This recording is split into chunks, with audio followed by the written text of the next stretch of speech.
केलेली नव्हती. त्यांना स्वतःच्या उदाहरणातून मदत होईल अशा प्रकारे नारद मुनींनी स्वतःचं जीवन वर्णन केलेलं आहे.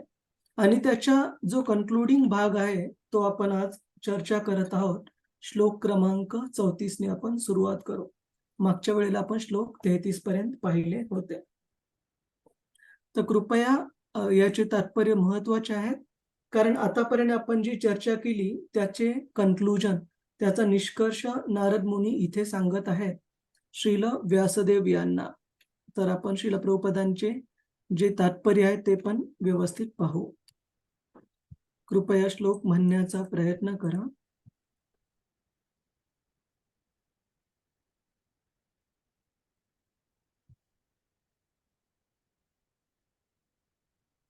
एतद्ध्यातुरचित्तानां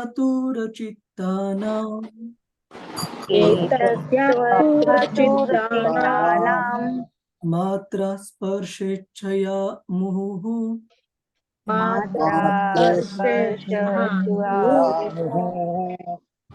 भव सिन्धो प्लवो दृष्टो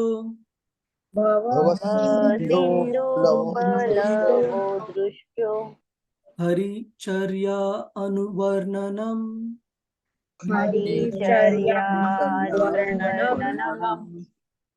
खूप सुंदर श्लोक आहे. एतत् ही आतुर चित्तानां. आतुर म्हणजे आपल्याला माहिती की खूप त्या व्यक्तीचं चित्त जे आहे ते कशाने आतुर आहे, कशाने दाटलेलं आहे? चित्तानां. चित्तानां म्हणजे नेहमी चिंताग्रस्त आहे. कोणत्या व्यक्तींचं चित्त हे नेहमी चिंतेने भरलेलं असतं? नारद मुनी सांगत आहेत व्यासदेवांना. मात्र स्पर्श इच्छया मुहु. आपण हा शब्द भगवद्गीतेच्या दुसऱ्या अध्यायात पण ऐकतो, वाचतो. मात्र स्पर्श असतो कौंतेय शीतोष्ण सुख दुःखदा. भगवंत सांगतात की ज्या वेळेस इंद्रिय हे इंद्रिय विषयांच्या कॉन्टॅक्टमध्ये, स्पर्शामध्ये येतात, इंद्रिय तृप्तीच्या विषयांमध्ये ज्यावेळेस गुंततात, त्यावेळेस अशा प्रकारचं चित्त जे नेहमी इंद्रिय तृप्तीच्या विषयांमध्ये गुंतलेलं आहे, अडकलेलं आहे, अशा व्यक्तीच्या विचारांमध्ये, चित्तामध्ये हे चिंतेने भरलेलं नेहमी असतं. आणि ज्या कोणत्या व्यक्तीला ह्या भवसागरामधल्या ह्या चिंतेने भरलेल्या ह्या आपल्या चित्ताला ठीक करायचं आहे, चिंतेला दूर करायचं आहे, त्या व्यक्तीने काय करायला पाहिजे? भवसिंधू प्लवो. प्लव म्हणजे नौका. या भवसागराला पार करण्याकरता कोणती एक आणि एकमेव नौका नारद मुनी सांगत आहेत व्यासदेवांना? कोण सांगेल? कोणता उपाय सांगत आहे? हरे कृष्ण प्रभूजी, दंडवत प्रणाम. हरे प्रभूजी, कृष्ण. निरंतर कीर्तन, निरंतर कीर्तन आणि भगवंतांबद्दल कीर्तन म्हणजे भगवंतांचे यश, गान, नाम, रूप, गुण, लीला यांचं वर्णन. कीर्तन बऱ्याच प्रकारचं कीर्तन, आपण हरे कृष्ण महामंत्राने ते पण कीर्तन आहे, ते पण इफेक्टिव्ह आहे. पण भगवंतांबद्दल जी हरिकथा आहे, कृष्ण कथा आहे, हरिचर्या अनुवर्णनम. चर्या हा शब्द आपण बघतो, दिनचर्या. दिनचर्या म्हणजे दिवसात आपण कोणते कोणते कार्य करतो त्याला दिनचर्या म्हणतो. तसं हरिचर्या म्हणजे भगवंत हरींनी केलेले जे कार्य आहेत त्याचं कोणत्या प्रकारे वर्णन करायला सांगितलं आपल्याला?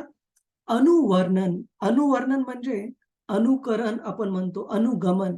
अनुकरण म्हणजे दुसऱ्यांनी कोणती केलेली कृती ही रिपीट करणे किंवा कॉपी करणे, त्याला आपण अनुकरण करणे म्हणतो.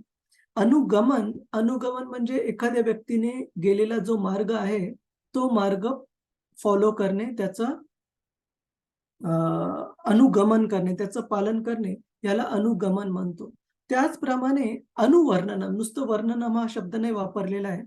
अनुवर्णनम म्हणजे ज्या प्रकारे आपल्या ह्या गौडीय वैष्णव गुरु शिष्य परंपरेमधले आचार्यांनी भगवंतांची हरिचर्येचं वर्णन आपल्याला शिकवलेलं आहे. भगवंतांच्या नाम, रूप, गुण, लीला यांचं वर्णन आपल्याला शिकवलेलं आहे. त्यांच्या पदचिन्हांचं पालन करून आपण हरिचर्येवर कीर्तन करणे किंवा चर्चा करणे, ही कृष्ण कथा आपल्याला या भवसागरामधून बाहेर निघण्यासाठी मदत करेल. आणि हीच कृष्ण कथा एकमेव औषध आहे अशा लोकांसाठी ज्यांचं चित्त जे आहे ते मात्र स्पर्श इच्छया मोह, ज्यांचं चित्त हे इंद्रियांना इंद्रिय विषयांच्या संपर्कात नेहमी नेहमी ठेवून ठेवून जे चिंतेने भरलेलं आहे, त्या व्यक्तींना जर त्यांचा भवरोग दुरुस्त करायचा आहे तर कृष्ण कथेचा आधार घ्यायला पाहिजे, असं नारद मुनी इथे सांगत आहेत. आणि असं सांगितलं जातं की चिंता आणि चिता याच्यामध्ये फक्त एका अनुस्वाराचा फरक आहे, एका टिंबाचा फरक आहे. तर असं सांगितलं जातं की चिता ही व्यक्तीला गेल्यानंतर त्याचं शरीर हे नष्ट करते, भस्म करते जळून. पण चिंता ही अशी गोष्ट आहे, व्यक्तीला जिवंत असताना पण मारते. का? कारण असा व्यक्ती जिवंत राहून पण कधी अशा प्रकारचं जीवन हे खरं जीवन वाटत नाही, ज्यावेळेस ते चिंतेने पूर्ण भरलेलं राहतं. उदाहरणार्थ, तुम्ही एका झूमध्ये समजा किंवा एका कोणत्याही बंदिस्त जागेमध्ये वाघाला बांधलेलं आहे आणि त्याच्यासमोर तुम्ही हरिणाला बांधता. तुम्ही त्या हरिणाला किती जरी चांगला सकस कोवळे गवत जरी खाण्यासाठी दिले, त्याला ते बिलकुल खाण्याची इच्छा होणार नाही. कारण समोर त्याचा मृत्यू बांधलेला आहे तुम्ही. त्याच्यासमोर चिंता आहे. तर ही जी चिंता आहे, ती व्यक्तीला कधी सामान्यपणे किंवा व्यवस्थितपणे जगू देत नाही. त्याच्यामुळे नारद मुनी अशा चिंतेने चित्त भरलेल्या लोकांसाठी उपाय सांगत आहेत. भगवंतांच्या हरिचर्येचं, भगवंतांच्या कृष्ण कथेचं अनुवर्णन ज्या प्रकारे आपल्याला आचार्यांनी वर्णन शिकवलं आलं आहे, ज्या प्रकारे आचार्यांनी वर्णन सांगितलं आहे, ते हरिचर्येचं वर्णन करणं हे सर्व अज्ञानरूपी भवसागरामध्ये अडकलेल्या व्यक्तीला बाहेर येण्याचा उत्तम मार्ग आहे. तर आपण खूप सुंदर श्लोक आहेत. थोडा वेळ लागला तरी चालेल, पण आपण व्यवस्थित कव्हर करण्याचा प्रयत्न करू. आपल्यापैकी कुणाला अनुवाद आणि तात्पर्य वाचायला आवडेल? हरे कृष्ण. प्रभुजी मी वाचू? संजना माते. हरे कृष्ण. हरे कृष्ण. हरे कृष्ण. माझा स्वतःचा अनुभव असा आहे की इंद्रियांना विषय कसे प्राप्त होतील या चिंतेने जे सदैव चिंताग्रस्त आहेत ते अज्ञान रूपी सागराला दिव्य भगवत चरित्र गायन रूपी सुलभ नौकेने पार करू शकतात. तात्पर्य: जीव क्षणभरही स्थिर राहू शकत नाही. तो त्याचा स्वभावच आहे. तो कशाचा तरी विचार करणारच अथवा कशाविषयी तरी बोलणारच. तो काहीतरी करीत असणारच. सामान्यपणे भोगवादी लोक इंद्रियांना तृप्त करण्याच्या विषयांचा विचार अथवा चर्चा करतात. परंतु या गोष्टी बाह्य शक्तीच्या प्रभावाने घटित होत असल्या कारणाने अशा वैषयिक कार्यापासून त्यांना कोणतेही समाधान मिळू शकत नाही. उलट ते अधिक चिंताक्रांत होतात. यालाच माया असे म्हणतात. माया म्हणजे ज्याला अस्तित्व नाही असे. अर्थात जी गोष्ट त्यांना समाधान देऊ शकत नाही तिलाच ते समाधानाचा विषय मानतात. म्हणून नारद मुनी स्वानुभवाद्वारे सांगतात की अशा इंद्रिय तृप्तीमध्ये संलग्न असलेल्या निराश लोकांसाठी समाधानाचा मार्ग म्हणजे भगवंतांच्या चरित्राचे सतत गान करणे हा आहे. विषय असा आहे की केवळ विषय वस्तूत परिवर्तन केले जावे. जीवनाची वैचारिक कार्य, त्यांचे अनुभव अथवा इच्छा अथवा कार्य प्रक्रिया कोणालाही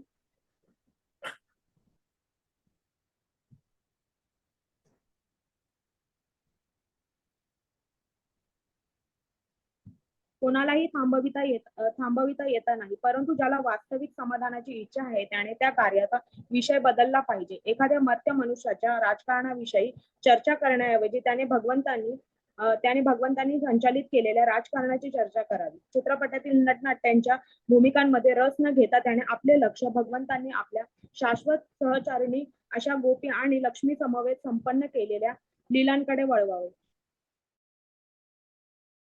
रूपेणे या भूतलावर अवतीर्ण होतात आणि भौतिक जगातील व्यक्तीप्रमाणे व्यवहार करताना असामान्य चरित्रही प्रदर्शित करतात. बद्ध जीवांना आध्यात्मिक लाभ व्हावा, त्यांना अध्यात्माची ओढ व्हावी हाच अशा लीला प्रदर्शनाचा हेतू असतो. त्यामुळे बद्ध आत्मा हळूहळू दिव्य स्थितीकडे उन्नत होईल आणि दुःखकारक भवसागरात पार करील. नारद मुनींसारख्या अधिकाऱ्याने आपल्या स्वानुभवाने हे निश्चित केले आहे.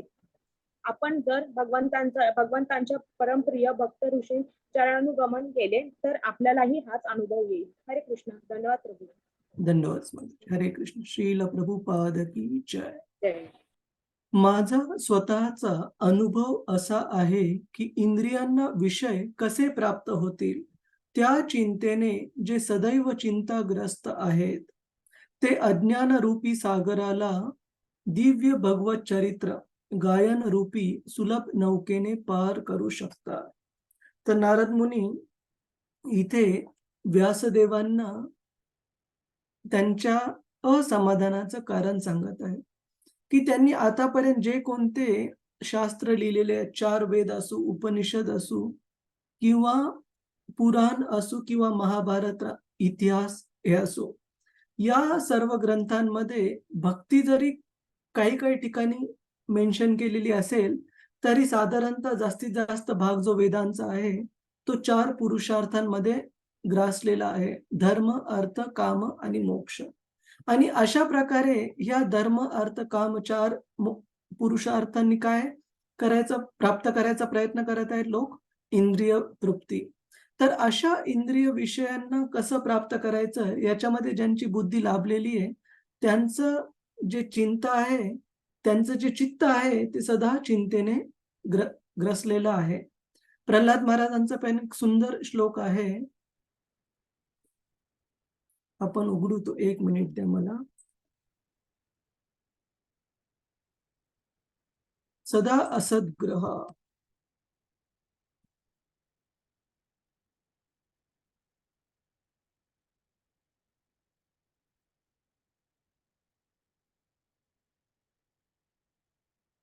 न साधू म्हणणे. हरे कृष्ण प्रभूजी स्क्रीन शेअर करा. हा, 1 मिनिट. असुरवर्य देहिना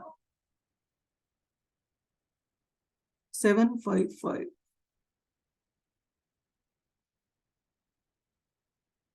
खूप सुंदर श्लोक आहे. प्रल्हाद महाराज पण नारद मुनींनी ज्या प्रकारे भौतिक जगातल्या लोकांचं डायग्नोसिस दिलेलं आहे. डायग्नोसिसला आपण मराठीत काय म्हणतो? जे डॉक्टर डायग्नोसिस देतात? निदान. निदान करून दिलेलं आहे की काय रोग आहे, कोणता रोग आहे. हा श्लोक खूप सुंदर आहे. तुम्ही म्हणण्याचा प्रयत्न करा. श्री प्रल्हाद उवाच. श्री प्रल्हाद प्रल्हाद तत्साधु मन्ये असुरवर्य देहिनां तत्साधु मन्ये असुरवर्य देहिनां सदा समुद्विग्नं धियाम् असद्ग्रहात् सदा असद्ग्रहात् हित्वात्मपातं ग्रहम् अन्धकूपम् हित्वात्मपातं अंधकूपम् वनं गतो यद्धरिम् आश्रयेत. वनं गतो यदरिमाश्रयेत. प्रल्हाद महाराज इथे 7व्या अध्यायामध्ये सांगत आहे. प्रल्हाद महाराज पण नारद मुनींचेच शिष्य आहेत. ते सांगत आहेत, तत्साधू म्हणणे, ज्ञानी अशा ऋषी मुनी सांगून गेलेले आहेत. काय सांगून गेलेत? असुरवर्य देहिनां. हे असुरवर्य, आपल्या वडिलांना हिरण्यकशिपूंना ते सर्वात श्रेष्ठ असुर असं म्हणून भूषवत आहेत. पण त्यांच्या वडिलांना तसं वाटत आहे की खूप छान पदवी आहे. पण आपल्याला माहिती की असुर असणं ही खूप चांगली गोष्ट नाहीये. कारण हिरण्यकशिपू हे विष्णूंना आपले शत्रू मानायचे. तर हे असुरवर्य महान साधू असं सांगून गेलेले आहेत. प्रल्हाद महाराज सांगत आहेत, सदा समुद्विग्न धियाम असद्ग्रहात. धिया म्हणजे आपलं शरीर, भौतिक शरीर.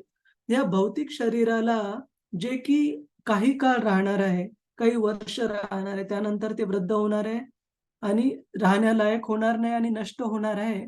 या शरीराला ज्यावेळेस माणूस नेहमीचं आपलं राहण्याचं ठिकाण समजायला लागतो, शाश्वत समजायला लागतो, अशा प्रकारच्या शरीराला स्वतःला ज्यावेळेस समजायला लागतो आणि शरीराच्या संबंधित ज्या कोणत्या गोष्टी आहेत, कोणत्या गोष्टी?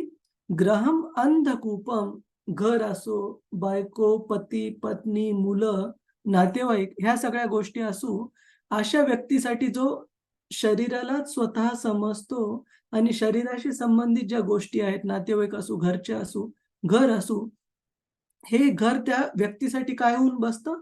अंधकूपम. अंधकूपम म्हणजे खूप खोल अंधारी विहीर अशी होऊन बसते आणि त्या विहिरीत पडलेल्या माणसाला बाहेर येणं खूप खूप अवघड आहे, प्रल्हाद महाराज म्हणत आहेत. आणि अशा व्यक्तीला जर बाहेर यायचं असेल तर काय करायला पाहिजे? वनम गतो यत हरिम आश्रयेत.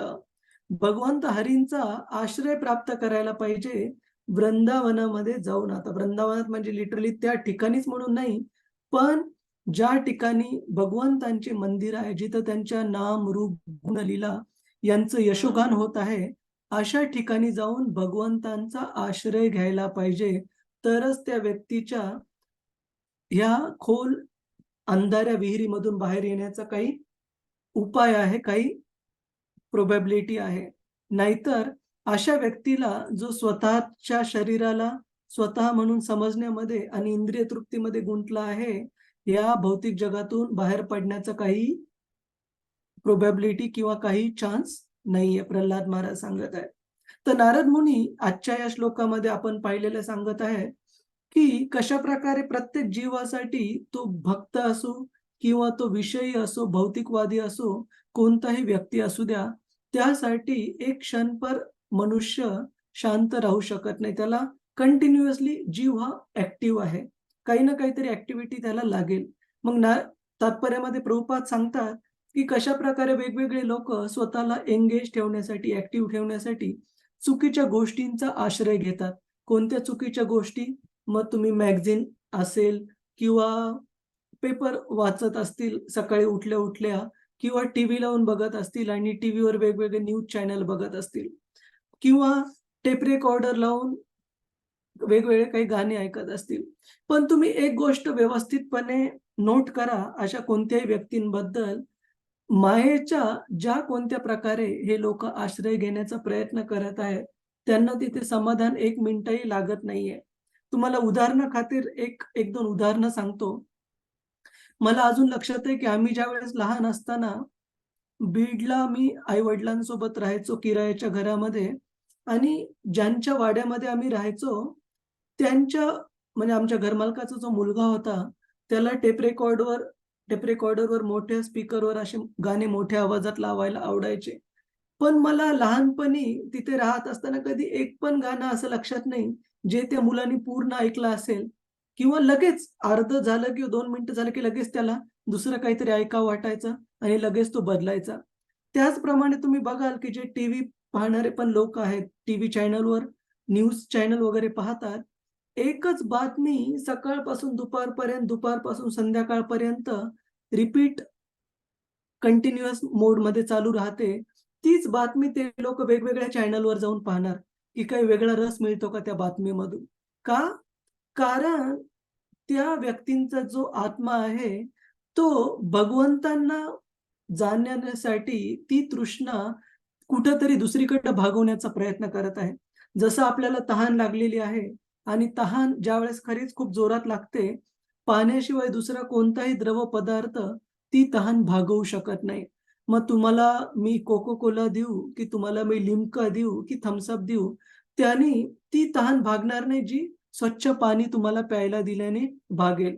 त्याचप्रमाणे आपला जो आत्मा आहे, भगवंतांचं नाम, रूप, गुण, यश यांचं यशोगान ऐकण्यासाठी इतका आतुरलेला आहे, पण आपण त्याला काय देण्याचा प्रयत्न करत आहोत? आपण त्याला न्यूजपेपर, आपण त्याला मॅगझीन, आपण त्याला टीव्हीचे वेगवेगळे चॅनल्स किंवा कट्ट्यांवरच्या भौतिकवादी गप्पा, ज्या की भगवंतांच्या भक्तीमध्ये प्रगती करण्यासाठी आपल्याला बिलकुल मदत करत नाहीयेत. अशा सगळ्या साधनांचा आपण उपयोग करत आहोत. पण अशा सगळ्या साधनांनी नारद मुनींनी काय सांगितलं इथे? कधीही या वैषयिक कार्यांपासून त्या व्यक्तीला समाधान, शांतता मिळणे शक्य नाही. उलट अशा प्रकारे चुकीचं इनपुट आपल्या मनाला, आपल्या डोक्याला, आपल्या आत्म्याला प्रदान करून काय होत राहतं? आपली चिंता ही दिवसेंदिवस वाढत जाते. का? कारण आपण सदा समुद्विग्न धियाम असद्ग्रहात. प्रल्हाद महाराजांनी सांगितल्याप्रमाणे शरीराला स्वतः समजतो, शरीरासंबंधी इंद्रिय भोग हेच आपल्या जीवनाचं ध्येय होऊन जातं आणि अशा प्रकारच्या विषयांमध्ये एंगेज राहिल्यामुळे आपली चिंता दिवसेंदिवस वाढत जाते. याला काय म्हणतात? याला म्हणतात माया. माया म्हणजे जे खरं नाहीये ते म्हणजे माया. भगवंत सोडून ह्या जगामध्ये ज्या कोणत्या गोष्टी आपल्याला वाटतात की आपल्या जीवाची तृष्णा, तहान या पूर्ण करतील, त्या गोष्टी म्हणजे शास्त्र सांगतं माया आहे. आणि अशा मायेच्या अस्तित्वामधून जर आपल्याला बाहेर यायचं असेल, तर काय उपाय सांगितलाय नारद मुनींनी? हरिचर्या अनुवर्णना. भगवंतांचं जे कार्य आहे, भगवंतांचे जे चरित्र आहे, त्याचं आपण ऐकलं पाहिजे, ते गायलं पाहिजे, ते आपण अनुभवलं पाहिजे. नाहीतर आपण खोल अंधाऱ्या अशा विहिरीमध्ये तोपर्यंत अडकून राहू जन्मजन्मांतरापासून. बद्ध जीवांना आध्यात्मिक लाभ व्हावा, त्यांना अध्यात्माची गोड लागावी, हाच अशा लीला प्रदर्शनाचा हेतू असतो. की भगवंतांनी, प्रभू रामचंद्रांनी अयोध्येमध्ये असू द्या किंवा भगवंत कृष्णांनी वृंदावन किंवा गोकुळमध्ये असू द्या, केवळ आणि केवळ याच कारणासाठी ह्या त्यांच्या लीला पार पाडल्या, जेणेकरून तुमच्या आमच्यासारखे जे बद्ध जीव आहेत, जे भौतिक गोष्टींमध्ये इतके ओढले गेलेले आहेत, त्यांना आपल्याकडे, भगवंतांकडे आकर्षित करण्यासाठी. तर त्याचा आपण लाभ घेतला पाहिजे. कुणाचा काही प्रश्न आहे या गोष्टीवर, आता आपण जे मुद्दे बोलले त्याच्यावर? हरे कृष्ण. ठीक आहे, आपण पुढे जाऊ. आपल्याला पटत आहे पण हे नारद मुनींनी जी शिकवण दिलेली आहे, प्रल्हाद महाराजांचं जे निदान आहे, आपल्या सगळ्यांना पटतंय ते? कुणाला असं हो वाटतंय? प्रभू. हो हो हो प्रभू. प्रभूजी. हो प्रभूजी. हरे कृष्ण. तर आपण पुढे जाऊ.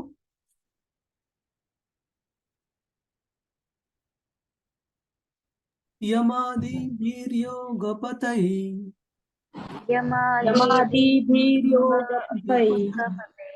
कामलोभतो मुहो कामलोभहतो मुहो मुकुंद सेवया यद्वत् मुकुंद सेवया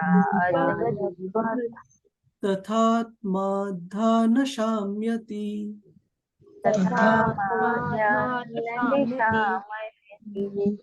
तर या श्लोकामध्ये नारद मुनी भक्तीचं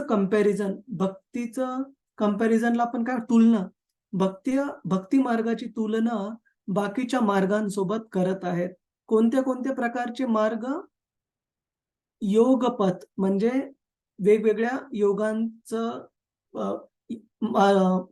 पालन करणारा मार्ग, किंवा काम, लोभ, हतो मुहू, किंवा जो कर्म आहे, कर्मकांड, जो की काम, लोभ इत्यादी इच्छांना पूर्ण करणारा मार्ग, किंवा ज्ञानाचा मार्ग, कर्म मार्ग, ज्ञानाचा मार्ग किंवा योगाचा मार्ग.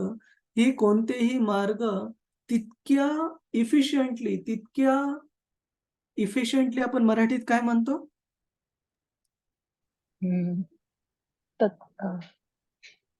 ठीक आहे, इफिशियंटली आपल्या सगळ्यांना माहिती आहे, पण तर कुणाला माहिती नाही, सहजपणे नाही, असहजपणे नाही, इफिशियन्सी म्हणजे कार्यक्षमता.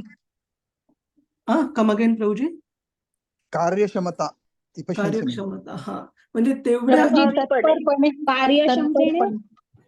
प्रभूजी कार्यक्षमतेने.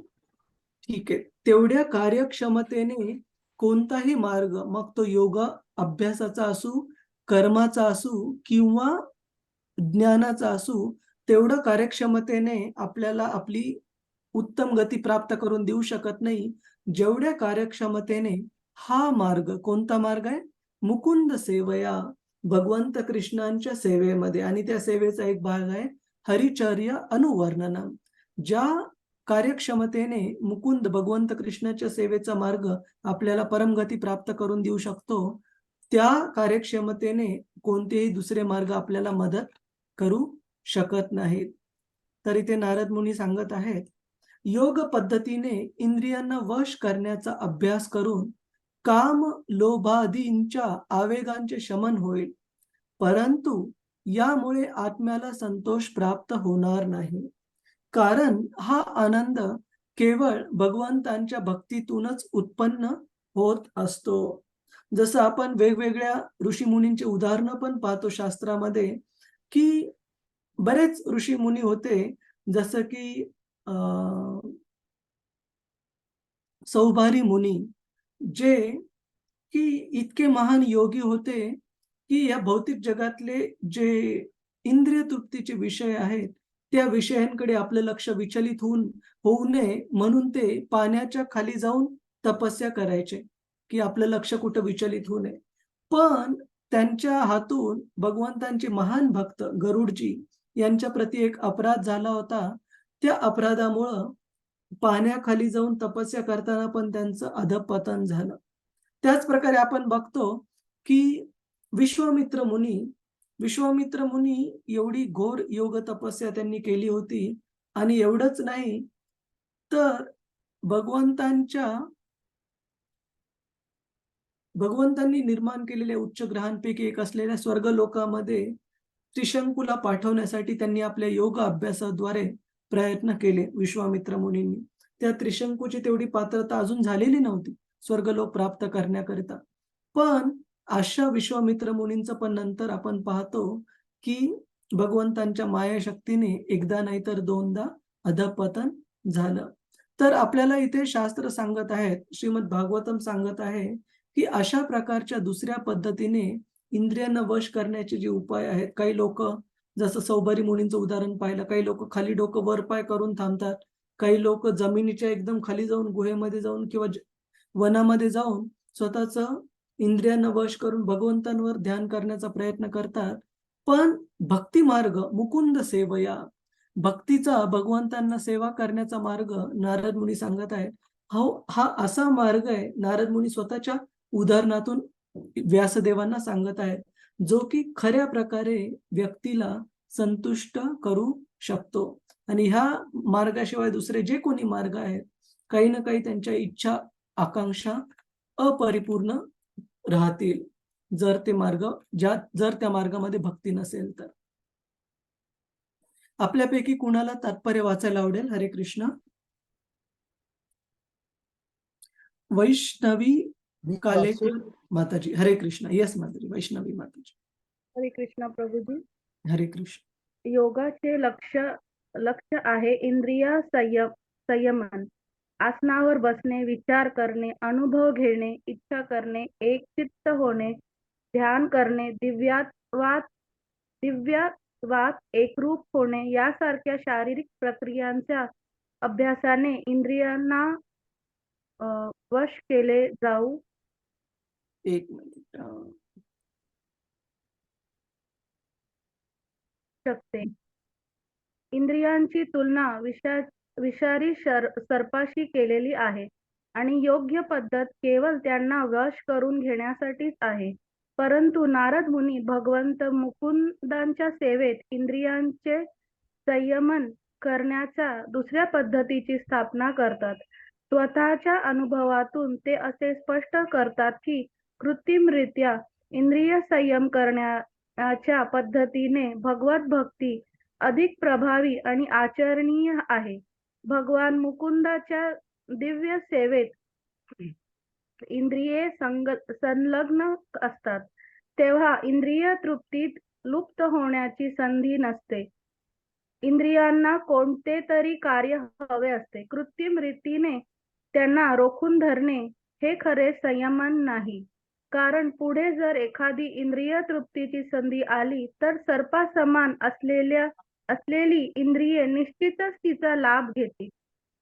इतिहासात अशी अनेक उदाहरणे सापडतात. उदाहरणार्थ विश्वामित्रांनी मेनकेच्या सौंदर्यावर मोहित होणे इत्यादी. तथापि हरिदास ठाकूरांचे एक असे उदाहरण आहे की मायादेवी सुंदर शृंगार करून त्यांना मोहित करण्यासाठी अर्ध्या रात्री त्यांच्याकडे आली, परंतु ती त्या महान व्यक्तीला आपल्या जाळ्यात ओढू शकली नाही.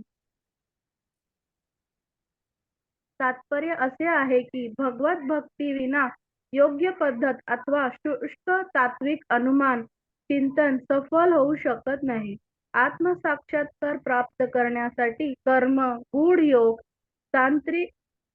तार्किक ज्ञान यापासून पूर्णपणे अलिप्त अशी भगवंताची शुद्ध भक्ती सर्वश्रेष्ठ पद्धत आहे. शुद्ध भक्ती स्वभावाने दिव्य आहे. भगवत भक्तीच्या तुलनेत योग्य पद्धत व ज्ञान मार्ग अतिशय गौण आहे. तेव्हा दिव्य भक्तीला ज्ञान, कर्म, योग इत्यादी गौण पद्धतीची जोड दिली जाते. तेव्हा तिचा स्वभाव दिव्य न राहता ती मिश्र भक्तीत परिणत होते. भगवंताचे कर्ते शिल्ल व्यासदेव पुढे दिव्य साक्षात्काराच्या या सर्व भिन्न पद्धतीचे क्रमशः वर्णन करतील. धन्यवाद. हरे कृष्ण. हरे कृष्ण प्रभू. श्रील प्रभुपाद की जय. तर नारद मुनी इथे सांगत आहेत की आपण ह्या कोणत्याही वेगवेगळ्या योग अभ्यासाचा जरी उपयोग केला इंद्रिय वश करण्यासाठी, पण पूर्णरित्या हे इंद्रिय जोपर्यंत आपण भगवंतांच्या सेवेत लावणार नाही तोपर्यंत ह्या इंद्रियांचं जे तुलना केलेली आहे ती कशाशी केलेली आहे? विषारी सर्पाशी केलेली आहे.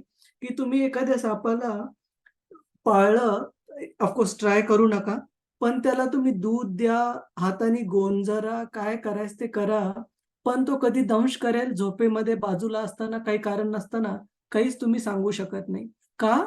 कारण त्या प्राण्याचं हे गुणधर्म आहे सर्पाचा, की काही कारण असू की नसू तो कुणाचा मित्र म्हणून राहू शकत नाही. कधी मनात आलं, काय मनात येईल त्यांनी लगेच दंश करू शकेल काही कारण नसताना. पण अशा प्रकारे आपले जे इंद्रिय आहेत त्यांना जोपर्यंत आपण भगवंतांच्या सेवेमध्ये जोडत नाही तोपर्यंत ते आपल्याला कधी पण ओढून कुठे घेऊन जाऊ शकतात? मायेकडे घेऊन जाऊ शकतात. आणि ज्या प्रकारे उदाहरण आपण आता चर्चा केली विश्वामित्र मुनींचं, की एवढी कठीण तपस्या केलेली त्यांनी की उन्हाळ्याच्या दिवसांमध्ये आपल्या वाळवंटामध्ये जाऊन आजूबाजूला चारी बाजूनी अग्नी लावून त्याच्यामध्ये तपस्या करायची. हिवाळ्याच्या दिवसांमध्ये हिमालयाच्या ज्या नद्या आहेत थंड, खूप अलकनंदा नदी असो, अशा हिमालयन नद्या खूप थंड, अशा थंड पाण्यामध्ये रात्री पहाटे जाऊन अर्ध शरीर त्याच्यामध्ये बुडून तपस्या करायचे. तर एवढी कठीण तपस्या केल्यानंतर पण एकदा नाही 2 वेळेस मायादेवीच्या प्रभावाने विश्वामित्र मुनींचं अधःपतन झालं त्यांच्या तपस्येमध्ये. पण श्रील हरिदास ठाकूर जे भगवंतांचे एकदम असे साधे भक्त होते, पण त्यांच्यात एक विशेषता होती की भगवंतांच्या हरिनाम जपामध्ये नेहमी ते मग्न असायचे. अशा भगवंतांच्या महान भक्त हरिदास ठाकूर यांना साक्षात मायादेवी पण येऊन प्रलोभन देऊन त्यांना अडकवू शकली नाही. आणि त्यांनी केवळ अडकवू शकली नाही तर हरिदास ठाकूर यांच्या प्रभावाने मायादेवीलाच त्यांनी दीक्षा दिली आणि भगवंतांचं भक्त बनवलं. तर सांगण्याचा अर्थ असा की भगवंतांचे भक्त केवळ आणि केवळ भक्तीमध्ये त्यांचे इंद्रिय जोडून सर्व इंद्रियांना वश करू शकतात. आणि महान योगी गण पण कधी कधी आपल्या केवळ योगिक सिद्धीने अशा इंद्रियांना वश करू शकत नाही, त्यांचं अधःपतन होतं. आपण पुढचा श्लोक पाहू. सर्वं तदित् इदम् आख्यातम् सर्वं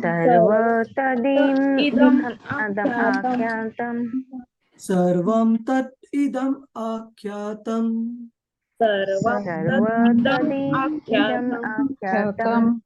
यत् पृष्टोऽहं त्वया नघ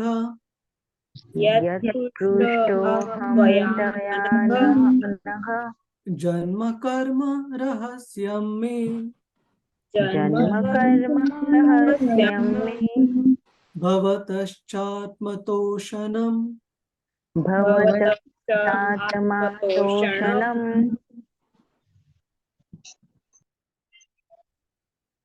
हे व्यासदेव, तुम्ही सर्व पापांपासून मुक्त आहात. तुम्ही पृच्छा केलीत त्यानुसार मी माझा जन्म आणि आत्मा साक्षात्कारसाठी केलेल्या प्रयत्नांची व्याख्या केली आहे. हे तुमच्या संतोषाला सहाय्यक होईल. तर आपण आता नारद मुनी त्यांचा जो व्यासदेवांना उपदेश आहे तो इथे कन्क्लूड करत आहे या आणि येणाऱ्या 2 श्लोकांमध्ये.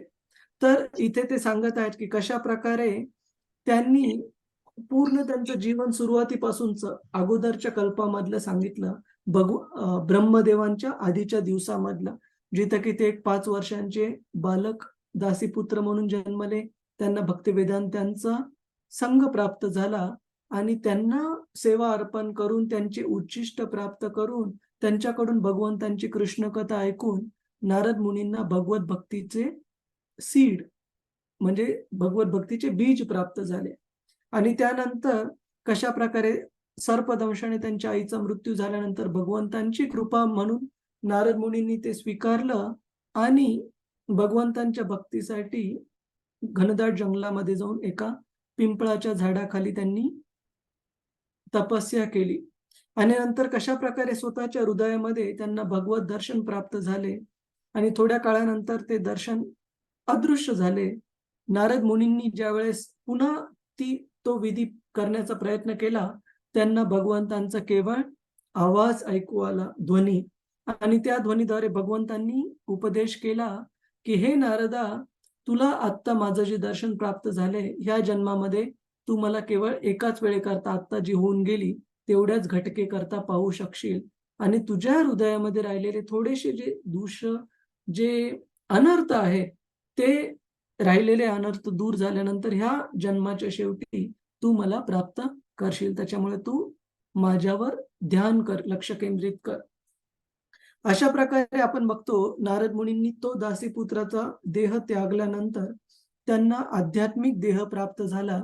आणि कशा प्रकारे आधीच्या श्लोकांमध्ये पाहिलं की नारद मुनींना वीणा प्राप्त झाली भगवंतांकडून भेट म्हणून, आणि ती वीणा घेऊन ह्या पूर्ण ब्रह्मांडामध्ये, आध्यात्मिक जगतामध्ये आणि भौतिक जगतामध्ये कुठेही वास करण्यासाठी, कुठेही जाण्यासाठी त्यांना मुभा आहे. आणि प्रत्येक ठिकाणी जाऊन भगवंतांचा यशोगान नारद मुनी कशा प्रकारे करतात, ही पूर्ण आपली जीवन कथा नारद मुनींनी सादर केली. आपल्या शिष्याला शिकवण देण्यासाठी की कशा प्रकारे खरं हृदयातलं समाधान प्राप्त होऊ शकतं. तर आता येणाऱ्या श्लोकांमध्ये नारद मुनी श्रील व्यासदेवांना सांगत आहेत की माझ्या एका उदाहरणावरून तुला हे व्यास आपल्याला एवढी प्रेरणा प्राप्त झाली, भगवत जे कार्य आहे ते श्रीमद भागवतामध्ये लिहिण्यासाठी. पण असे अनंत महात्मे आहेत, शुद्ध भक्त आहेत, ज्यांना भगवंतांच्या भक्तीमध्ये अशा प्रकारचं परफेक्शन, अशा प्रकारची परिपूर्णता प्राप्त झालेली आहे. तर तुम्ही ह्या सगळ्या शुद्ध भक्तांचं जे वर्णन आहे ते कृपया आपल्या भागवत लिखाणामध्ये करा. आणि ह्या भगवंतांच्या शुद्ध भक्तीबद्दलच्या लिखाणाने, श्रीमद भागवताने आपल्या हृदयामध्ये आपल्याला पूर्ण समाधान प्राप्त होईल,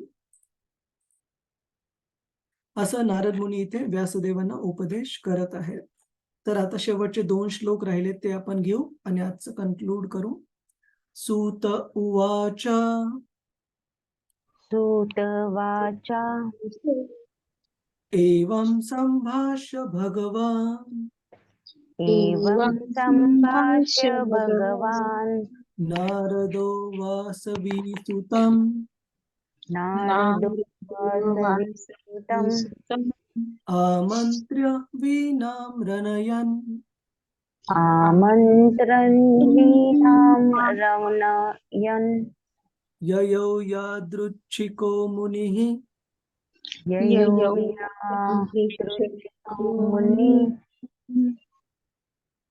सूत गोस्वामी म्हणाले, अशा प्रकारे वासवी सुत व्यासदेवांना संबोधित करून नारद मुनींनी त्यांचा निरोप घेतला आणि आपल्या वीणेचा झंकार करीत ते आपल्या इच्छेनुसार भ्रमण करण्यासाठी जाते झाले. तर आपण नारद मुनींची विशेषता पाहतो की इकडे तिकडे आध्यात्मिक जगतामध्ये, भौतिक जगतामध्ये जरी त्यांना प्रवासासाठी मुभा आहे, ते कुठंच असं रॅन्डमली किंवा आर्बिट्ररीली म्हणजे काही हेतू नसताना, प्लॅनिंग नसताना असंच कुठे पण फिरत नाहीये. एका विशेष प्रयोजनासाठी ते इकडे तिकडे प्रत्येक ठिकाणी जातात. कोणतं प्रयोजन आहे ते? भगवंतांचं गुणगान करणे, यशोगान करणे. त्या यशोगानासाठी भगवंतांनी दिलेली वीणा ते वापरतात आणि त्या वीणेचा झंकार करत आपल्या इच्छेनुसार भगवंतांच्या सेवेसाठी वेगवेगळ्या ठिकाणी प्रचार प्रसार करण्यासाठी ते भ्रमण करण्यासाठी पुढे गेले. आपल्यापैकी कुणाला तात्पर्य वाचायला आवडेल? हरे कृष्ण. प्रभूजी मी वाचू का? हा, शिरीष प्रभूजी. येस प्रभूजी. हरे कृष्ण. हरे. प्रत्येक प्राण्याला पूर्ण स्वातंत्र्य हवे असते, कारण तो त्याचा मूळचा दिव्य स्वभाव आहे. हे स्वातंत्र्य केवळ भगवंतांच्या दिव्य सेवेद्वारेच प्राप्त होते. बहिरंगा शक्तीने भ्रमित झाल्याने प्रत्येकाला आपण स्वतंत्र आहोत असे वाटते, परंतु तो प्रकृतीच्या गुणांनी बांधलेला आहे. बद्ध जीव या पृथ्वीवर सुद्धा स्वेच्छेने एका ठिकाणाहून दुसऱ्या ठिकाणी जाऊ शकत नाही, तर परग्रहावर जाण्याविषयी काय सांगावे. परंतु भगवंतांचे अखंड यशगान करण्यात संलग्न असलेले नारद मुनींसारखे पूर्णपणे मुक्त आत्मे केवळ या पृथ्वीवरच नव्हे तर ब्रह्मांडाच्या कोणत्याही भागात त्याचप्रमाणे दिव्य आकाशात कुठेही संचार करण्यास मुक्त आहेत. आपण अशा स्वातंत्र्याच्या विस्ताराची आणि अमर्यादपणाची कल्पना करू शकतो. हे स्वातंत्र्य जवळजवळ भगवंताप्रमाणेच आहे. त्यांच्या या भ्रमणाचे काही कारण नाही, त्यात कोणते बंधन नाही आणि त्यांचे मुक्त भ्रमण कोणी थांबवू शकत नाही. अशा प्रकारे भक्तीची दिव्य पद्धत ही मुक्त आहे. अशी भक्ती सर्व विधीचे यथारूप पालन करून देखील एखाद्याच्या हृदयात विकसित होईल अथवा होणार नाही. त्याचप्रमाणे भक्तांची संगत सुद्धा मुक्त आहे. एखाद्याला अशी संगत मिळण्याचे त्याला सौभाग्य लाभेल अथवा तसे सौभाग्य अनंत प्रयत्नांतीही लागणार नाही. अर्थात भक्तीच्या सर्व क्षेत्रात स्वातंत्र्य हे मूलभूत आहे. स्वातंत्र्य विना प्रेममय सेवेचा निर्वाह होत नाही. भगवंतांना शरण जाणे याचा अर्थ आपले स्वातंत्र्य हरवून बसणे असा नाही. भगवंतांना सद्गुरु रूपी पारदर्शी माध्यमांद्वारे शरणागत होणे म्हणजे जीवनाचे पूर्ण स्वातंत्र्य मिळवणे होय. हरे कृष्ण. हरे कृष्ण. श्रील प्रभुपाद की जय. तर इथे आपण बघतो की नारद मुनींच्या ह्या आध्यात्मिक जगतामध्ये, भौतिक जगतामध्ये, पूर्ण ब्रह्मांडामध्ये कुठेही जाण्यासाठी जे त्यांना स्वातंत्र्य प्राप्त आहे ते कशा प्रकारे प्राप्त केलं जातं हे सूत गोस्वामी शौनकादी ऋषी मुनींना सांगत आहेत की असं स्वातंत्र्य हे केवळ आणि केवळ भगवंतांच्या भक्तीनेच प्राप्त होऊ शकते. मला एक शिरीष प्रभूजी हे तात्पर्य वाचत असताना एक उदाहरण माझ्या जस्ट डोक्यात आले की आजकाल आपण बघतो की स्मार्ट वॉच हे खूप प्रचलित आहे. आपल्या लहानपणी किंवा अगोदरच्या पिढीला स्मार्ट वॉच वगैरे असं काही माहित नव्हतं आणि पाहायला गेलं बाहेरून तर या स्मार्ट वॉच मध्ये इतके सगळ्या माहिती असतात, इतके सगळ्या फॅसिलिटीज असतात की तुम्ही हातात घालून चालत असताना ते हृदयाचे तुमचे ठोके सांगेल, तुमचं ब्लड प्रेशर सांगेल, की तुमच्या शरीरामध्ये रक्ताभिसरण कसं चालू आहे याच्यावर लक्ष ठेवेल, काही प्रॉब्लेम तर नाही. असं वाटू शकतं व्यक्तीला की अरे हे घातल्याने माझा किती फायदा झाला, की मी जास्त स्मार्ट झालो किंवा माझ्याकडे अजून स्वतःची काळजी घेण्याची क्षमता माझी जास्त चांगली झाली. पण असं बिलकुल नाहीये. का? कारण आधीच्या काळामध्ये हे स्मार्ट वॉच वगैरे नव्हते. लोकांच्या ऍक्टिव्हिटीजच एवढ्या असायच्या. स्मार्ट टीव्ही नव्हता, स्मार्टफोन नव्हते, स्मार्ट वॉचेस नव्हते, की त्यांचे कार्य दिनचर्या अशी असायची की खाऊन पिऊन आणि ऍक्टिव्ह राहून शरीर हे नेहमी तंदुरुस्त व्यवस्थित राहायचं, ऍक्टिव्ह राहायचं. त्यांना जिम मध्ये जाऊन ऍक्टिव्हिटी करण्याची गरज नव्हती. पण आजकाल ह्या स्मार्ट वॉचच्या नादामध्ये किंवा बाकीच्या स्मार्ट उपकरणांच्या नादामध्ये त्या गोष्टी आपल्याला मदत करतील असा विचार करून मनुष्य दिवस तासनतास त्याच स्क्रीनकडे बघण्यामध्ये व्यस्त राहतो. जसं मी ऑफिसला जाण्यासाठी इथे MRT ट्रेन घेतो सिंगापूरला, तर इथे जर मी ट्रेनमध्ये बसलो, तुम्हाला जर कधी फोटो काढून दाखवला तर तुम्हाला आश्चर्य वाटेल. असा व्यक्ती तुम्हाला शोधावा लागेल जो की स्वतःच्या स्मार्टफोनला चिटकून नाही बसलेला, त्याच्याकडे बघत, वाचत किंवा काहीतरी खेळत किंवा काहीतरी पाहत. तर याचा अर्थ काय झाला, की या स्मार्ट उपकरणांनी आपल्याला स्वतंत्र बनवण्याच्या ऐवजी काय केलेलं आहे आपल्याला? पूर्ण त्याच्या अधीन करून टाकलेलं आहे. तर इथे सूत गोस्वामी आपल्याला खरा मार्ग दाखवत आहेत.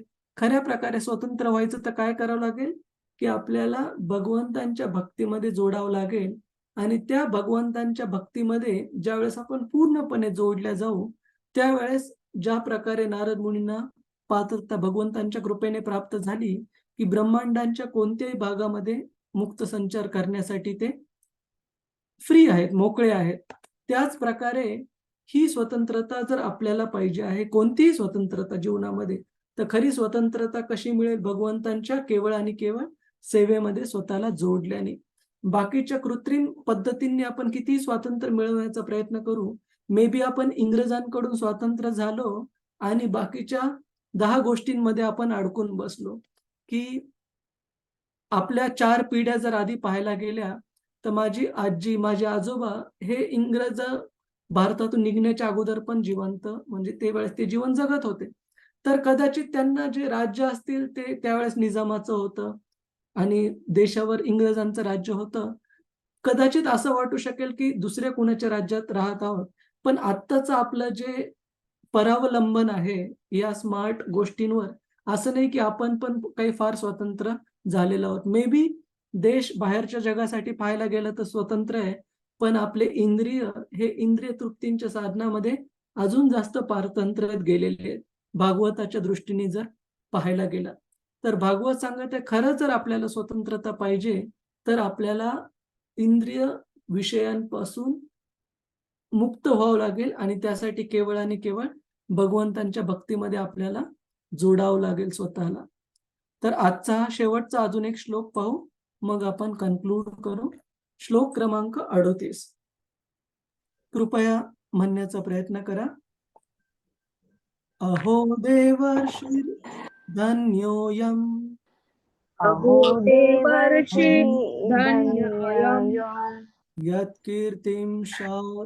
यत्कीर्तिर्षांग धन्वनः यत्कीर्तिशाङ्गधन्वन्तः गायन्माद्यन्निदं तन्त्र्या गायन्माद्यन्निदं तन्त्र्यं रमयत्यातुरं जगत् रमयन्त्यातुरं जगत्. देवर्षी नारदांचा जय जयकार असो, ते धन्य आहे. कोण म्हणत आहे? सूत गोस्वामी. सूत गोस्वामी ही व्यासदेवांची कथा नैमिषारण्यमधल्या ऋषीमुनींना सांगत आहेत. कारण त्यांनी 4थ्या अध्यायामध्ये प्रश्न विचारलेला, की भागवतम कसं अस्तित्वात आलं? भागवतम कुणी सांगितलं? कुणाला सांगितलं? का बरं सांगितलं? कुणी लिखाण केलं त्याचं? ह्या सगळ्या प्रश्नांची उत्तरं सूत गोस्वामी देत आहेत. आणि भागवतम कशा प्रकारे अवतरित झालं, कशा प्रकारे त्याची रचना केली गेली, याचा बॅकग्राऊंड ते व्यासदेवांच्या कथेतून सांगत आहेत सूत गोस्वामी. क्लिअर आहे सगळ्यांना? प्रभुजीज, माताजीज? हो हो प्रभू. प्रभूजी, हो प्रभूजी. ठीक आहे, ठीक आहे. तर आपण याचं एक तात्पर्य वाचू. आपल्यापैकी कुणाला वाचायला आवडेल? हरे कृष्ण. हरे कृष्ण प्रभुजी. हरे कृष्ण. संजय पाटील बा घुमे प्रभुजी. येस प्रभुजी. हरे कृष्ण प्रभुजी. हरे श्रीपाद. एक मिनिट. हा, एक मिनिट. तात्पर्य सर. श्री नारद मुनी आपले वाद्य वाजवून विश्वातील अखिल जीवांना दुःख मुक्त करण्यासाठी भगवंताच्या दिव्य चरित्राचे महात्म्य गातात. या ब्रह्मांडात कोणीही सुखी नाही आणि सुख म्हणून जे काही अनुभविले जाते तो मायेचा भ्रम आहे. भगवंतांची माया शक्ती इतकी प्रबळ आहे की दुःख देखील विष्ठेत लोळत असले तरी त्याला आपण सुखी आहोत असे वाटते. भौतिक जगात कोणीही वस्तुतः सुखी होऊ शकत नाही. अशा भौतिक जगातील दुःखी निवाशांना प्रबुद्ध करण्याकरिता शील नारद मुनी सर्वत्र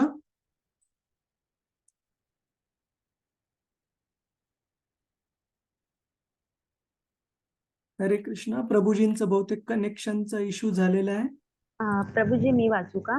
हा हा. शील नारद मुनी सर्वत्र भ्रमण करतात.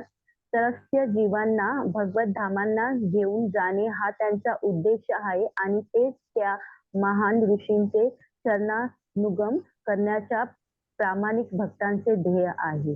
अशा रीतीने श्रीमद भागवतांच्या पहिल्या स्कंदातील नारद व्यास संवाद नामक 6व्या अध्यायावरील भक्ती वेदांत भाष्य संपन्न.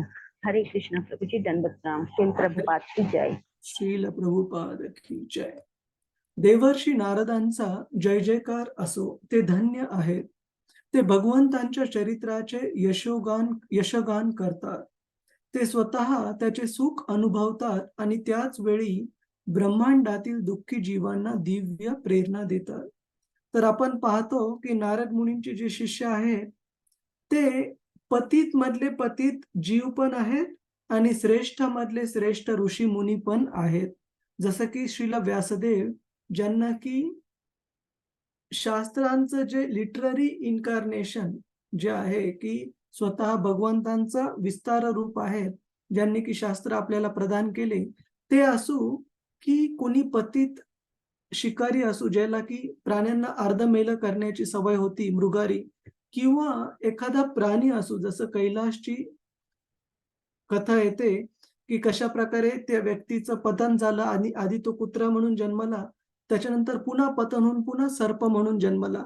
पण नारद मुनींनी आपला उपदेश त्या प्राण्यासाठी कधी सोडला नाही, भगवत भक्ती प्रदान करण्यासाठी किंवा अर्थार्जन प्राप्त करण्यासाठी प्रेरित असा कोणी क्षत्रिय बालक असू ध्रुव महाराजांसारखा, किंवा या ब्रह्मांडातले जे सर्वात क्रूर असे असुरवर्य हिरण्यकशिपू आहेत त्यांचा एकुलता एक पुत्र असू प्रल्हाद, अशा प्रकारचे वेगवेगळ्या प्रकारचे बॅकग्राऊंडचे जे व्यक्ती आहेत ते नारद मुनींचे शिष्य आहेत.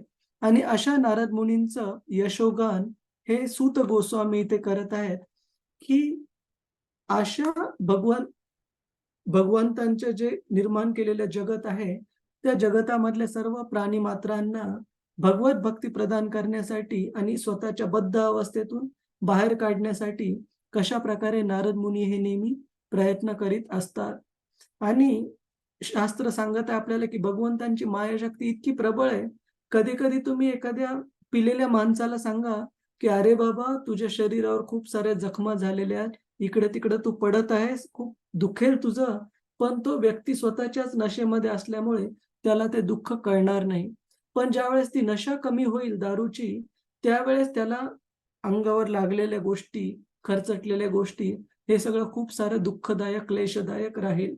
त्याच प्रकारे भागवत सांगत आहे की आपण पण ज्यावेळेस मायाशक्तीच्या प्रभावाखाली असतो, आपल्याला पण जे मिळणारे दुःख आहेत कधी कधी तेवढे व्यवस्थितपणे लक्षात येत नाहीत, ज्या प्रकारे या एका पिलेल्या व्यक्तीला बाहेरचं लागलेलं एवढं व्यवस्थित लक्षात येत नाही. त्याच्यामुळे आपण ह्या मायाशक्तीच्या प्रभावातून स्वतःला बाहेर काढणं आवश्यक आहे भक्तिमय मार्गाने. आणि नारद मुनींसारख्या किंवा त्यांच्या गुरु शिष्य परंपरेमध्ये येणाऱ्या शुद्ध भक्ताकडून भगवत भक्तीचा उपदेश जाणून घेणं आपण आवश्यक आहे, तरच आपण या मायाशक्तीच्या प्रभावातून बाहेर येऊ शकतो. अशा प्रकारे श्रीमद भागवतमचा जो 7वा अध्याय आहे पहिल्या स्कंदाचा, ज्याच्यामध्ये नारद मुनी आणि श्रील व्यासदेव यांचा संवाद आपण पाहिला. आणि नारद मुनींनी पूर्णपणे सांगितलेली स्वतःची जीवनकथा, व्यासदेवांना सांगितलेली जीवनकथा आपण पाहिली. त्यानंतर पुढच्या अध्यायामध्ये आपण कशा प्रकारे द्रोणाचार्य आणि कृपाचार्यांची बहीण यांचा मुलगा अश्वत्थामा याला कशा प्रकारे यांनी एक खूप घृणास्पद असं कृत्य केलं आणि भगवंतांच्या कृपेने त्याला कशा प्रकारे शिक्षा आणि आशीर्वाद दोन्ही प्राप्त झाले, हे आपण पुढच्या वेळेस चर्चा करू. तर माफ करा, थोडासा वेळ जास्त घेतला मी. कुणाचा काही प्रश्न, काही टीका टिप्पणी आहे? आज आपण जी चर्चा केली या गोष्टीवर, नारद मुनींच्या साक्षात्कारावर आपल्याला काही प्रश्न आहे? हरे कृष्ण. वैष्णवी कालेकर माताजी, हरे कृष्ण. हा प्रभूजी, जे आपल्याला माहिती असतं आपल्याला या बंधनातनं सुटायचं आहे आणि आपण जरी भक्ती केली तरी पण कुठे ना कुठे माया आपल्याला पकडते आणि त्यामुळे कधी कधी असं वाटतं की आपली भक्ती कमी पडते.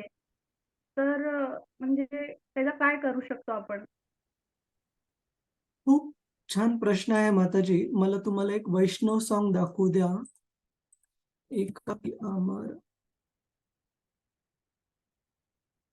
नाही पायावर होय वैष्णव. मी शेअर करतो स्क्रीन की भक्तिविनोद ठाकूर यांचं खूप छान एक वैष्णव सॉन्ग आहे. त्याच्यामध्ये ते लिहितात, एकाकी अमर नाही पाय बल हरिनाम संकीर्तने तुम्ही कृपा कोरी श्रद्धा बिंदू दिया देहो कृष्ण नाम धने. ते म्हणतात की एकाकी आमार नाही पाय बल. हे वैष्णव ठाकूर, हे वैष्णवांनो, मला एकट्याला भक्ती करण्यामध्ये माझ्यामध्ये काही शक्ती नाहीये. पण जर वैष्णवांचा संघ असेल आपल्याला माताजी, तर तो जो संघ आहे, तो आपल्याला एकमेकांना वर ओढण्यामध्ये, जर एखादा व्यक्ती मायेमध्ये अडकत जात असेल, तर त्या व्यक्तीला मायेतून बाहेर काढण्यासाठी मदत करेल. पण जर तो आपण वैष्णव संघ ठेवला नाही, वैष्णवी माताजी, तर एकट्याला पकडून माया आपल्याला निश्चित हरवेल. पण ज्यावेळेस एकमेकांसोबत राहतो आपण, आणि खूप सारे उदाहरण आहेत याचे. आपण 4थ्या स्कंदामध्ये पाहू, भागवताच्या प्रचेताचं उदाहरण आहे. प्राचिनी बरेशत महाराजांची मुलं, की एकत्र त्यांनी भक्ती जाणून घेण्याचा प्रयत्न केला, शिकण्याचा प्रयत्न केला. साक्षात भगवंत शंकरांनी येऊन त्यांना भगवंत कृष्णांबद्दलची भक्ती शिकवली, रुद्रगीत शिकवलं. त्याचप्रमाणे दक्षांची मुलं हरिअश्व आणि शवलाश्व यांनी पण एकत्र राहून भक्तीचं पालन केलं, लवकर भक्ती प्राप्त झाली. तर सांगण्याचा अर्थ असा की आपण एकट्याने जर भक्ती पालन करण्याचा प्रयत्न केला तर माया निश्चित येईल आणि तिच्यासमोर आपण एका मुंगी एवढे पण नाहीयेत शक्तीमध्ये. ती आपल्याला लगेच बाजूला करेल, आपलं अधःपतन होऊन जाईल. पण आपण जर वैष्णवांच्या संघामध्ये राहिलो, तर आपले वैष्णव आचार्य सांगत आहेत की आपण भक्तीमध्ये टिकून राहू, पळून नाही जाणार, अडकून नाही राहणार मायेमध्ये. ठीक आहे वैष्णवी माताजी, हरे कृष्ण. हरे कृष्ण प्रभू. हरे कृष्ण. अजून कुणाचा काही प्रश्न आहे? हरे कृष्ण प्रभूजी. हरे कृष्ण संजना माताजी. प्रभूजी, आपण जर जेव्हा आपण या भौतिक जगामध्ये जन्म घेतो आणि आपण जेव्हा भगवंतांची कृपेने आपण पुन्हा मोक्ष प्राप्त करतो, मग भगवंतांनी हे जग जे बनवलंय भौतिक जग, त्याच्या मागचा उद्देश काय आहे? का जायचंच आपल्याला भगवंताकडेच आहे शेवटी? तर मग त्याचा उद्देश काय आहे नक्की? खूप छान प्रश्न आहे की जर आपल्याला या भौतिक जगातून अंततः एवढी भक्ती वगैरे व्यवस्थित करून भगवंतांकडे जायचंय, तर भगवंतांनी आपल्याला इथं का पाठवलं, हे भौतिक जगत का निर्माण केलं? तर भगवंतांनी भौतिक जगत हे स्वेच्छेने निर्माण नाही केलं, तर केवळ तुमच्या माझ्या सारख्या अशा जीवांना, जे की भगवंतांपासून विमुख होऊन भौतिक आनंद उपभोगायचा होता त्यांना, त्यांच्यासाठी निर्माण केलं माताजी. जसं की उदाहरण दिलं जातं की आई-वडील असतात, त्यांना ज्यावेळेस त्यांचा छोटा मुलगा एखादा गाडी चालवताना पाहतो, आईला ड्राईव्ह करताना पाहतो किंवा वडिलांना, त्यावेळेस तो मुलगा पण हट्ट करायला लागतो, की आई किंवा बाबा मला पण स्टीअरिंग पकडायचंय आणि ड्राईव्ह करायची. पण आई-वडिलांना माहिती असते, की मुलगा खूप लहान आहे अजून. त्याच्या हातात जर स्टीअरिंग दिली तर कुठे पण जाऊन गाडी धडकू शकते. त्याच्यामुळे ते काय करतात, त्याला टॉय कार देतात, छोटी कार देतात, की तू मोठी कार अजून चालवण्यासाठी योग्य नाहीये. छोटी कार चालव, तुला खेळण्याचा आनंद मिळेल. पण थोड्या वेळानंतर तो मुलगा कंटाळून ते खेळणं बाजूला टाकतो आणि आई-वडिलांकडे जातो. तसंच आपण भगवंतांचा स्तर मागितला होता, की भगवंत तुम्ही कशामुळे सर्वांचे स्वामी आहात, तुम्ही कशामुळे सर्वांचे नियंत्रक आहात, तुम्ही कशामुळे सगळ्यांचे उपभोक्ता आहात? मला नियंत्रक बनायचंय, मला स्वामी बनायचंय, मला उपभोग भोग करता बनायचंय. तर मग हे सगळं बनायचं तर आध्यात्मिक जगतामध्ये शक्य नाहीये. कारण आध्यात्मिक जगतामध्ये भगवंतांचे सगळे शुद्ध भक्त आहेत. मग वर्गातून बाहेर जसं काढतात मुलांना शिक्षक, ज्यांनी की खूप खोड्या केलेल्या आहेत, त्या प्रकारे आपण सगळे म्हणजे भगवंतांच्या वर्गातून बाहेर काढलेले मुलं आहेत माताजी. जे की आपण कधी ना कधी इच्छा व्यक्त केली आध्यात्मिक जगतामध्ये, की भगवंत मला तुमच्याशिवाय भौतिक आनंद उपभोगायचा आहे. तर भगवंत म्हणाले, की इथं तर शक्य नाहीये आध्यात्मिक जगतामध्ये. इथे सगळे शुद्ध भक्त आहेत. हे भौतिक जगत बनवतो मी, तिथे जाऊन तू प्रयत्न कर. आणि ज्यावेळेस आपलं फ्रस्ट्रेशन इनफ होईल, की भगवंता खूप झालं मला, आता मला तुमच्याशिवाय राहायचं नाहीये. भौतिक जग अनुभवून झालं. आता मला तुमच्या सहवासात राहायचंय. त्यावेळेस भगवंत आपल्याला स्वतःकडे भगवत धामामध्ये आणतील माताजी. हो ठीक प्रभू. आहे? हरे हो कृष्ण. प्रभू. हरे कृष्ण प्रभू. धन्यवाद. हरे कृष्ण. धन्यवाद. अजून कुणाचा काही प्रश्न, काही जिज्ञासा आहे? हरे कृष्ण. दीपाली माताजी, हरे कृष्ण. हरे कृष्णा प्रभूजी, दंडवत प्रणाम. धन्यवाद. प्रभूजी, माझा प्रश्न असा आहे की भागवतम आणि वेदांत सूत्र याच्यामध्ये काय कनेक्शन आहे प्रभूजी?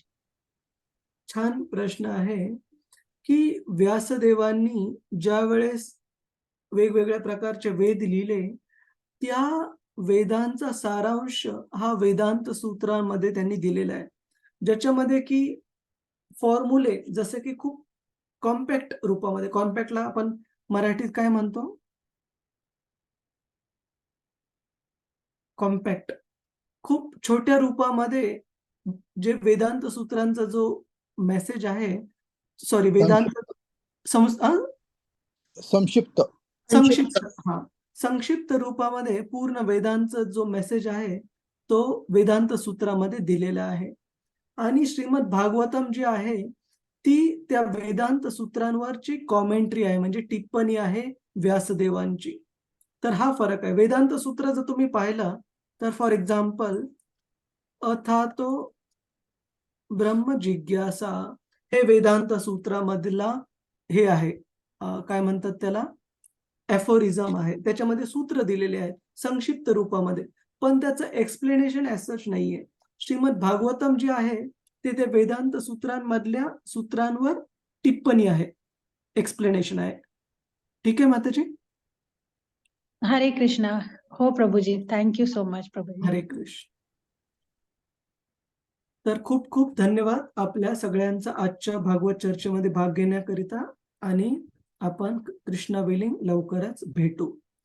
वंशा कल्पतरुभ्यश्च कृपा सिंधुभ्य एव च पतितानां पावनेभ्यो वैष्णवेभ्यो नमो नमः. अनंत कोटि वैष्णव वृंद की जय. वैष्णव ठाकुर की जय. श्रील प्रभुपाद की जय. हरे कृष्ण. हरे कृष्ण प्रभूजी. हरे धन्यवाद. कृष्ण प्रभूजी. धन्यवाद. हरे हरे कृष्ण. हरे कृष्ण. कृष्ण प्रभूजी. हरे कृष्ण. धन्यवाद. धन्यवाद. हरे